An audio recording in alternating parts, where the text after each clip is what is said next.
Colegio Médico este espacio que nos brinda para compartir este conocimiento y esta patología tan prevalente en nuestra ciudad, nuestra provincia y, como lo dijo el doctor Ruiz, a nivel global. Gracias a las autoridades. Este va a ser...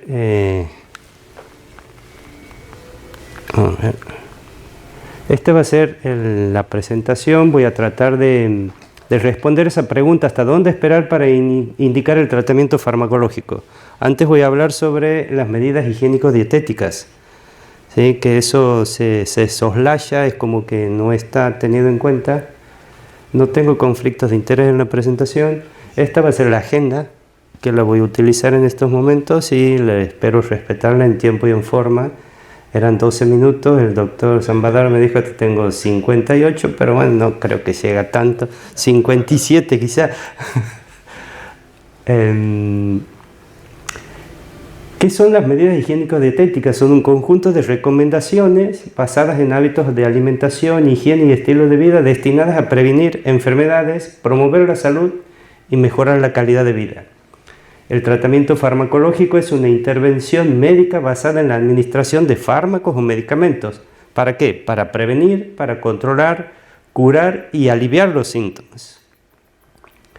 Las medidas higiénico-dietéticas, como definición, son un conjunto de recomendaciones basadas en hábitos de alimentación, higiene y estilo de vida que están orientados a promover la salud, mantener el equilibrio físico y mental, ya se mencionó la depresión, y mejorar la calidad de vida mediante las prácticas sostenibles. Ahora hablemos de la definición del tratamiento farmacológico. El tratamiento farmacológico en hipertensión arterial consiste en el uso de medicamentos antihipertensivos para reducir y mantener los niveles de presión arterial dentro de rangos seguros. Los objetivos principales son reducir la presión arterial para prevenir el daño en órganos blancos, que son el corazón, riñones, cerebro y vasos sanguíneos, disminuir el riesgo cardiovascular, ya se los mencionó, infarto, ACV, insuficiencia renal, y mejorar la supervivencia y la calidad del paciente, la calidad de vida del paciente. ¿Cuáles son esas medidas higiénico-dietéticas? La reducción de la ingesta de sodio, la dieta específica, la pérdida de peso, la actividad física, la moderación de la ingesta del alcohol y el abandono del tabaco. La dieta y nutrición, hay que reducir el consumo de sal, esa es la clave, porque eso impacta en el sistema renina-angiotensina-aldosterona. El doctor especial lo mencionó, se retiene agua y electrolitos, y eso activa el sistema renina-angiotensina-aldosterona, que es el principal sistema vasoconstrictor, por lo tanto se eleva la presión arterial. Aumentar la ingesta de potasio, ¿con qué? Con frutas y verduras. Controlar el consumo de cafeína, la ingesta de cafeína. Limitar el alcohol también, el té y las bebidas gaseosas. ¿Por qué las gaseosas? Porque tienen alto contenido de sodio y de glucosa. Con respecto a la actividad física, antes de realizar la actividad física deberían realizar una consulta médica para saber si tiene algún factor asociado, como por ejemplo el sobrepeso y el monitoreo constante. Y además para saber qué presión arterial tiene antes de iniciar cualquier tipo de actividad física. ¿Qué tipo de actividad física? Caminar por lo menos más de 30 minutos todos los días, pero no que sea una caminata lenta como para ir a patear un penal, sino más bien activa, casi como cuando se nos está escapando el colectivo o cuando tenemos ganas de llegar al baño para hacer la pipí, como dice el doctor Zambadaro, o practicar la natación o el ciclismo o bailar. ¿Cuáles son los beneficios de la actividad física regular? La reducción de la presión arterial, mejora la salud cardiovascular, aumenta la resistencia y la fuerza y mejora el estado de ánimo. Inclusive mejora la calidad de sueño, porque terminan de hacer la actividad física, se terminan de duchar y se relajan y pueden descansar mejor. Tienen mejor y mayor calidad de sueño. ¿Hay evidencia de esto que estoy mencionando? Sí lo hay. Basta y empecemos a analizar esa evidencia. En el año 2023, las guías europeas de hipertensión arterial incluían esto, los estilos de vida, los factores del estilo de vida, donde está incluido el sueño, el fumar, la actividad física, el estrés, no lo puedo marcar, el estrés y la calidad de sueño, además del ruido ambiental.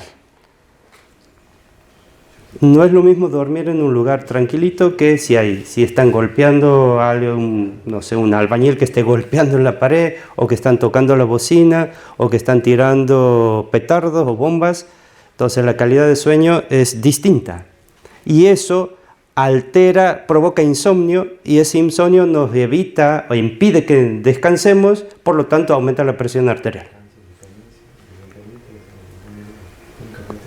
¿Esas medidas higiénico-dietéticas son eficaces? Sí, por ejemplo, fíjense, la reducción del peso, mantener un peso ideal provoca una reducción entre 5 y 20 milímetros de mercurio. La restricción del consumo de sal, una disminución entre 2 y 8 milímetros de mercurio. La moderación del consumo de alcohol, entre 2 a 4 milímetros de mercurio. La adopción de la dieta DASH, que es una dieta rica en frutas, verduras y productos lácteos descremados, con reducción de la grasa total, reduce entre 8 y 14 milímetros de mercurio, y la actividad física de por lo menos 30 minutos por día durante 5 días por lo menos de la semana, reduce entre 4 a 9 milímetros de mercurio. En el año 2024 apareció esta guía europea en donde se trata de un master plan para el manejo y control de la hipertensión arterial. Esos son los autores, y ¿qué es lo que enfatizaban? Que de acuerdo al grado de hipertensión arterial se tenía que utilizar primero las estrategias diagnósticas, como lo mencionó el doctor Zambadaro, que tenían que cumplirse esas recomendaciones de estar sentado correctamente. Fíjense la posición del brazo, además de no haber hecho actividad física, de no haber consumido bebidas alcohólicas, de no haber fumado, de no haber ingerido ningún tipo de alimentos. Una vez que se determinaba el nivel de riesgo cardiovascular, se dividía en 3 estadios, y cuanto mayor era el estadio a nivel tercero y el tercer grado de hipertensión arterial del riesgo cardiovascular, mayor era el riesgo de enfermedades cardiovasculares concomitantes. De nuevo, infarto de miocardio, ACV, afección renal, retinopatía hipertensiva.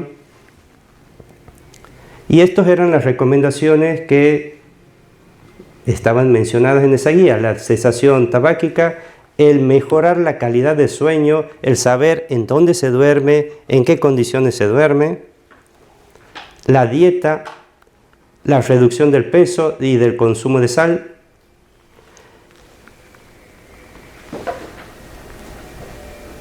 Estas eran las estrategias de acuerdo al estadio y al grado de riesgo cardiovascular. La estrategia a seguir era, en primer lugar, las recomendaciones higiénico-dietéticas. ¿Para qué?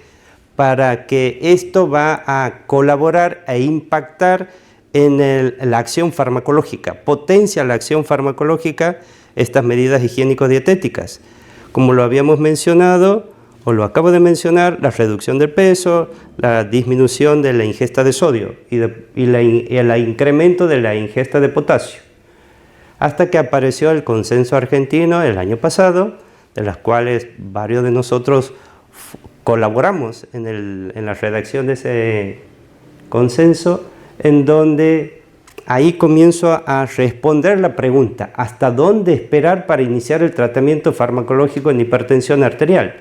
Según el consenso, va a depender del grado de hipertensión, del riesgo cardiovascular que tenga el paciente y de las respuestas a las medidas no farmacológicas. Con esto también se modificó los valores de presión arterial. No hubo demasiada modificación, simplemente en que se determinó cuál era la presión arterial normal, menos de 130/80, se consideraba antiguamente hasta 139/89, que esa actualmente es limítrofe, y el grado de hipertensión con esos valores, 140, 159, grado 1 de sistólica, diastólica 90, 99, y llegamos al último estadio que es mayor de 140, la sistólica aislada con menos de 90. Eso se da en los añosos, las personas añosas, inclusive en los jóvenes también, jóvenes deportistas se podría encontrar. Esto es de acuerdo al riesgo cardiovascular que lo vimos en la otra presentación. Y esto con respecto a las recomendaciones, de nuevo del consenso argentino, pero las recomendaciones de las medidas higiénico-dietéticas. El descenso de la presión arterial es recomendación 1A, la reducción de ingesta de sodio, el aumento de la ingesta de potasio, la actividad física, la cesación tabáquica, la disminución de la ingesta de alcohol, los probióticos, el manejo del estrés y la exposición al ruido y la contaminación del aire ambiental.